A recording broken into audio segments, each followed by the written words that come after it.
فأنا ناصح لإخواني بالصدع بالحق تبيض وجوههم. السكوت في مسألة الحزبية يضرها، فاصدع بما تؤمر وأعرض عن المشركين.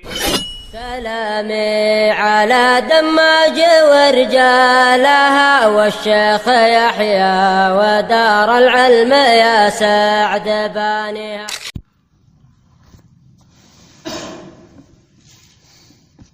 بسم الله الرحمن الرحيم. الحمد لله والصلاة والسلام على رسول الله وعلى آله وصحبه ومن والاه. Terakhir kita membaca tentang surat atau ayat kursi yang merupakan ayat terbesar di dalam Al-Quran sebagaimana dalam hadis Ubay bin Ka'ab, dan juga dirinci bahwasannya apakah ayat-ayat Al-Quran itu berbeda-beda tingkatan keutamaannya ataukah sama. Maka jika dilihat dari yang mengatakannya maka tidak berbeda-beda tingkatannya, karena semuanya yang mengucapkannya adalah satu, yaitu Allah Subhanahu wa taala. Adapun ditinjau dari sisi isinya dan kandungannya, maka berbeda-beda antara ayat yang satu dengan ayat yang lainnya. Kita lanjutkan. Qala rahimahullahu ta'ala, qauluhu, ucapan beliau, haitsu yaqulu Allahu la ilaha illa huwal hayyul qayyum, di mana Allah mengatakan Allahu la ilaha illa huwal hayyul qayyum. Allahu la ilaha illahu, tidak ada yang berhak diibadahi kecuali Dia. Fi hadhil ayah yukhbirullahu ta'ala bi'annahu munfaridun bil uluhiyah. Dalam ayat ini Allah mengabarkan bahwasanya Dia bersendirian dalam hal uluhiyah, dalam hal peribadahan. Wa dzalika min qawlihi Allahu la ilaha illahu, li'anna hadhihi jumlatun tufidul hasr. Karena ini adalah kalimat yang memberikan faedah pembatasan. Ada penafian, ada penetapan. La ilaha illa huwa. Sehingga ini menunjukkan pembatasan. Hanya Allah yang bersendirian yang berhak untuk diibadahi. Wa tariqatun nafi wal isbat hadhihi min aqwa siyaghil hasr. Dan cara penetapan dan penafian ini adalah salah satu bentuk pengecualian, bentuk pengkhususan yang paling kuat. Cara mengkhususkan yang paling kuat adalah dengan menafikan dan menetapkan. Ada penafian, ada penetapan. Ini salah satu bentuk pengecualian atau pengkhususan yang paling kuat. Qauluhu al-hayyul qayyum, al-hayyu aizul hayatil kamilah al-mutadamminah li jami'i sifatil kamal lam tusbaq bi'adam wa la yalhaquha zawal. Makna al-hayy adalah zat yang memiliki kehidupan yang sempurna, yang mengandung seluruh sifat-sifat yang sempurna, yang tidak didahului oleh ketidakadaan dan tidak pula dihinggapi dengan ketiadaan. Sehingga dari awal tidak didahului dengan tidak ada, dan nantinya pun tidak akan tidak ada lagi. Sehingga abadi, azali abadi. Nah, dari awal tidak didahului oleh ketidakadaan, kemudian nanti pun tidak lagi menjadi tidak ada. Wala ya'tariha naqsun biwajhin minal wujuh, dan selama hidupnya tidak pernah dihinggapi oleh satu kekurangan pun dari satu sisinya. Wal hayyu min asma'illah wa qad tutlaqu ala ghairillah, dan al hayyu ini adalah diantara nama Allah dan juga terkadang dipakai oleh selain Allah. Makhluk juga boleh punya al hayy, punya nama hayyun, punya sifat hidup. Qala ta'ala yukhrijul hayya minal mayyit, kata Allah Subhanahu wa taala, dan dialah yang mengeluarkan yang hidup dari yang mati. Sehingga makhluk juga diberi gelar al-hayy, punya sifat hidup. Laisal hayy kal hayy, tapi tidak sama hayyanya makhluk dengan hayynya Allah Subhanahu wa taala. Wala yalzamu min al-ishtirak fil ism at-tamasul fil musamma, dan tidak mesti adanya kesamaan dari sisi nama, kesamaan dari sisi yang punya nama. Meskipun namanya sama, tapi orangnya belum tentu sama yang punya sifat tersebut, yang punya namanya. Nama boleh sama, tapi yang diberi nama belum tentu sama. Sama-sama namanya fulan, Tapi belum tentu fulan yang pertama sama seperti dengan fulan yang kedua. Sama-sama al-hayy. Makhluk juga hayy, Allah juga al-hayy. Tapi tidak sama antara al-hayy yang dimiliki oleh Allah dengan al-hayy yang diberikan kepada makhluk.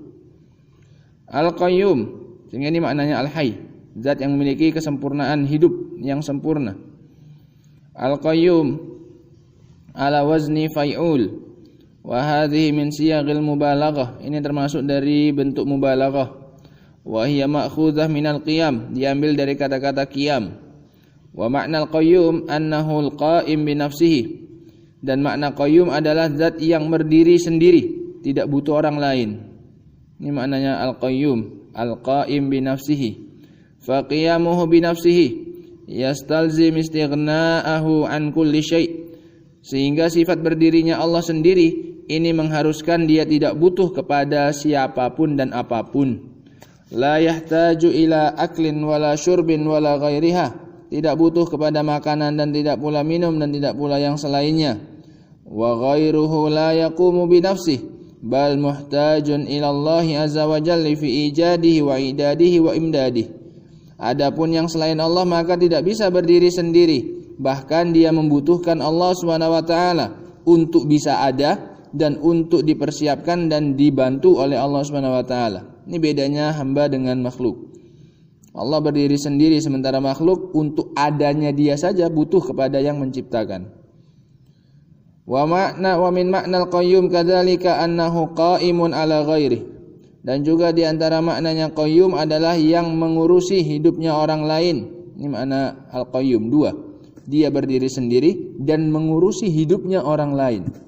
Nah, al-qa'im bi nafsihi wal qa'im ala ghairihi, dan yang mengurusi orang lain. Liqaulihi ta'ala afaman huwa qa'imun ala kulli nafsin bima kasabat wal muqabil mahdzuf taqdiruhu kaman laisa kadzalik. Seperti kata Allah Subhanahu wa taala, apakah sama orang yang berdiri di atas setiap orang yang mengusahakannya, setiap jiwa yang mengusahakan, ataukah dengan yang tidak seperti itu? Ini tidak sama antara orang yang bisa berdiri sendiri dengan yang butuh kepada orang lain, jelas tidak sama. Wal qa'im ala kulli nafsin bima kasabat huwallah, dan yang mengurusi setiap jiwa adalah Allah Subhanahu wa taala. Walihada yaqulul ulama al-qayyum huwal qa'im ala nafsihi al-qa'im ala ghairihi. Oleh karena itu para ulama mengatakan tentang makna qayyum, yang berdiri sendiri dan mengurusi orang lain. Al-qa'im ala nafsihi, al-qa'im ala ghairihi. Wa idza kana qa'iman ala ghairihi, lazim an yakuna ghairuhu qa'iman bih. Dan jika dia berdiri atas orang lain maka mengharuskan bahwasanya dia juga berdiri sendiri. Qala Allah Ta'ala wa min ayatihi an taqumas samaa'u wal ardu bi amrihi.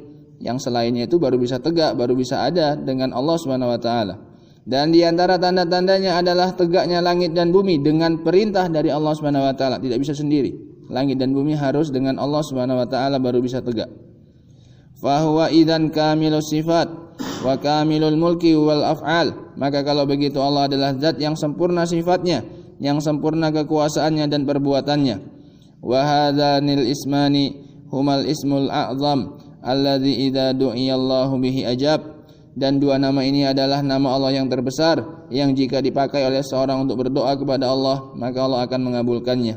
Ini dalam hadis disebutkan barang siapa yang berdoa dengan nama Allah yang a'zam, yang terbesar, maka akan diijabahi oleh Allah. Khilaf di kalangan para ulama, di antara pendapat yang paling kuat adalah ini, bahwasanya al-ismul a'zam adalah al-hayyul qayyum. Walihada yanbaghi lil insan fi du'aihi an yatawassala bih. Oleh karena itu selayaknya bagi seorang dalam doanya untuk bertawasul kepada Allah dengan menggunakan nama ini. Fa yaqulu ya hayyu ya qayyum, maka dia mengatakan ya hayyu ya qayyum. Wa qad dzukira fil kitabil aziz fi thalathati mawadhi', dan ini telah disebutkan di dalam Al-Qur'an di 3 tempat. yakni al-hayyul qayyum disebutkan di dalam Al-Qur'an pada 3 tempat. Hadza ahaduha, ini yang pertama, salah satunya dalam ayat kursi. Allahu la ilaha illa huwal hayyul qayyum. Wasani fi surati Ali Imran, dan yang kedua dalam surat Ali Imran, Allahu la ilaha illa huwal hayyul qayyum di awalnya. Wasalis suratu Taha, yang ketiga dalam surat Taha. wa anatil wujuh lil hayyil qayyum wa qad khaba man hamala zulma. Ini 3 tempat di penyebutan al hayyul qayyum. Hadan al-ismani fiha al-kamal az-zati wal kamal sultani waz-zati fi qawlihi al-hayyu was-sultani fi qawlihi al-qayyum li'annahu yaqumu ala kulli syai' wa yaqumu bihi kullu syai'.